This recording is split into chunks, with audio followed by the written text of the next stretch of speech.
Okay, I'm going to do an example from each section here. So, part 1, determine the value of the smallest increment for each graduated cylinder. So we're going to do those steps. Subtract 2 marks, divide by steps. First, we're going to look at this tool here, and we're going to subtract 2 marks. That means pick 2 numbered lines and subtract. So 20 minus 10 equals 10. So this jump from here to here is 10 milliliters. But we want to know what these little jumps are that are in here. So we're going to now do the second step, which is to divide by steps. So subtract 2 marks, divide by steps. Now we're going to count the steps to know how many there are before we divide. So 1, remember from one line to the next is 1 step. 2, 3, 4, 5, 6, 7, 8, 9, 10. Usually it's 10 or 11, not 11, not 9. It's 10 or maybe 5 or 2. It's a number like that. So double check that you got 10 when you count on yours. So now I'm going to do 10, that's this 10, one from the subtracting, and divide it by the number of steps, which this time is also 10. 10 divided by 10 is 1 milliliter. So each little increment is 1. I'm going to highlight these so you see the subtract 2 marks part was here, and the divide by steps part was here. Okay, and let's just look at this. If we count by 1, which is what we found the increment to be, 1 milliliter, we should match up with the tool. So if I start here at 10, and that line is 10, the next line would be 10.1, 10.2, sorry, my bad. We're counting by 1, not 0.1. The next line is 11, 12, 13, 14, 15, 16, 17, 18, 19, 20. That matches with what's on the tool, so we know we did it right. All right, pause here and try the next one. Mr. Spence, could you please dial 44794? Mr. Spence, please dial 44794. Thank you.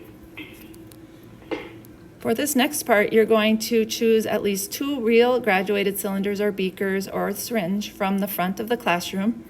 And I have a picture of one here that I took, so I will show it to you. So here it is, and the letter on the tape is H, so I'm going to write that down, and then I'm going to use this tool to do the same thing as we just did above.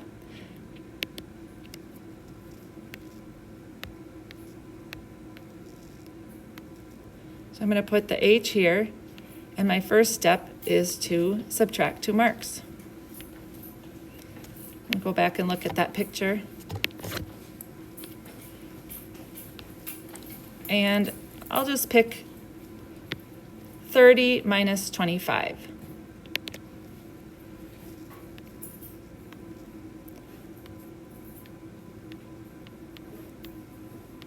And that is 5. Now I'm going to do the next step, which is to divide by steps. So I'm going to take that 5 and divide it by the number of steps. So let's go look at the picture. And between the 30 and the 25, I'm starting at the long line that's in front under the 25, and I'm going up 1, 2, 3, 4, 5. Pause here and double check that you also get 5. I know a lot of lines are kind of overlapping here, but make sure you see 5 steps.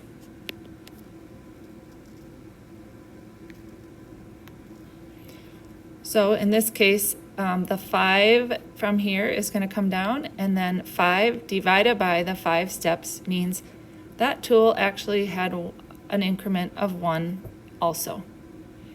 So pause here and go and get a couple of tools, so do at least 2 more from the front of the room. Now we're going to look at this part 3, which is just some notes. I'm going to talk you through them. So part 3, how to read the volume of water using graduated cylinders.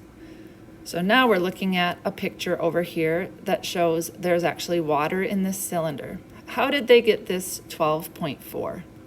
Let's check it out. So it says in the graduated cylinder to the right, the volume's 12.4. How did they get that? So first we find the smallest increment, and so that again is subtract 2 marks, and then we divide by steps. So those steps to subtract 2 marks, divide by steps, subtract 2 marks, divide by steps. Over here on the side, you see that they did that for us. 20 minus 10 is 10. That's subtracting 2 marks. Then if we count the steps, we see there are 10 steps and the increment is 1 again. It's not always 1, but these examples it was so far. So now we know that we're counting by 1. So now it says number 2, if the water line is between 2 lines, estimate the next digit. And over to the right here, I'm reading count up by 1 from 10. So what they mean is look where the water line is here.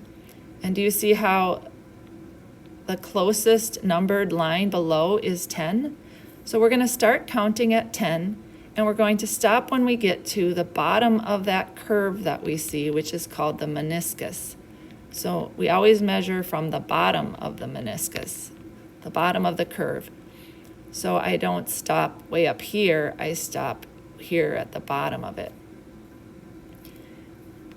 My lines are a little hard to draw perfectly, but okay. So from the 10, I'm going to count up by 1 since the increment is 1.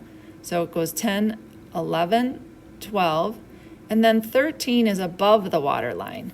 So that's why we know for sure it's 12, and then they estimated it was not quite halfway up. Halfway would be 12.5, so they estimated 12.4. Your estimate is an estimate, so our answers might be different there. If you said 12.5, you would still be correct. So that's just an example if you want to highlight. Let's try part 3B. You're going to do one like that. So I look here, and first I have to subtract 2 marks. I'm going to use the pink again, and then divide by steps. So 2 marks above, I'm looking at the 22 and the 20. 22 minus 20 is 2. And then if I count the steps between there, I see 1, 2, 3, 4, 5, 6, 7, 8, 9, 10. Sorry, that didn't look so good, but so there are 10 steps there. Pause if you want to check and make sure you agree.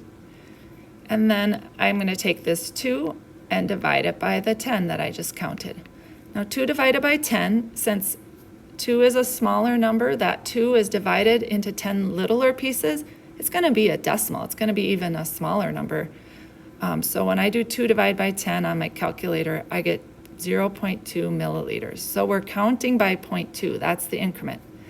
Now the volume of water, we're going to look for the water line up here, the bottom of the meniscus.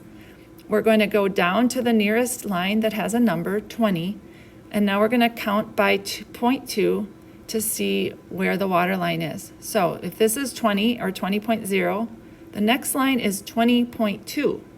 Think about that. It's 0.2 more. And then the next line is 0.2 more again, so it's 20.4.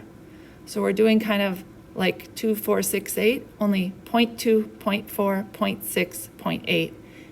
So here we go, 20, 20.2, 20.4, 20.6, 20.8, and then it jumps up to 21.0.